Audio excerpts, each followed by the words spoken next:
Pengeboran sumur minyak 29 yang dikelola Joint Operating Body Pertamina PetroChina East Java di Kabupaten Bojonegoro mengalami kebocoran dan berimbas kepada warga.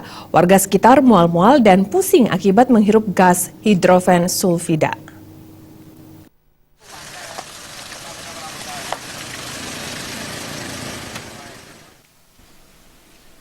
Sumur minyak 29 yang berlokasi di PADA yang dikelola oleh JOB PPEJ atau Joint Operating Body Pertamina PetroChina East Java di Desa Ngampel Kapas, Kabupaten Bojonegoro mengalami kebocoran. Akibat kebocoran tersebut, warga di sekitar lokasi gempar dan panik, sehingga berhamburan untuk menyelamatkan diri. Saat ini kondisinya sudah aman terkendali, jadi kejadiannya jam 19.30, jam 20.00 sudah bisa terkendali. Sebetulnya yang ada aktivitas itu bukan sumur lain, jadi di sumur 21 itu sudah tidak ada aktivitas.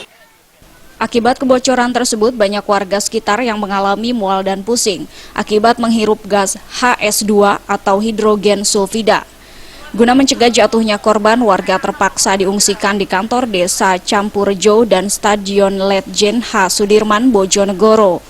Pak, ini warga ini mulai merasakan ini jam berapa Pak ini? Jam 7. Untuk sementara ini? Bau ya? Bilang keracunan ya juga bau gas. Terus sudah ada yang agak terasa dibawa di rumah sakit di Palestina. Oh, di Palestina. Berapa Pak yang dibawa Pak? Nah, itu yang kurang tahu. Oh ya.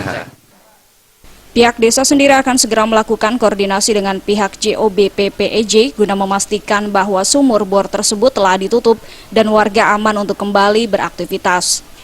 Dari Bojonegoro, Jawa Timur, Tim Liputan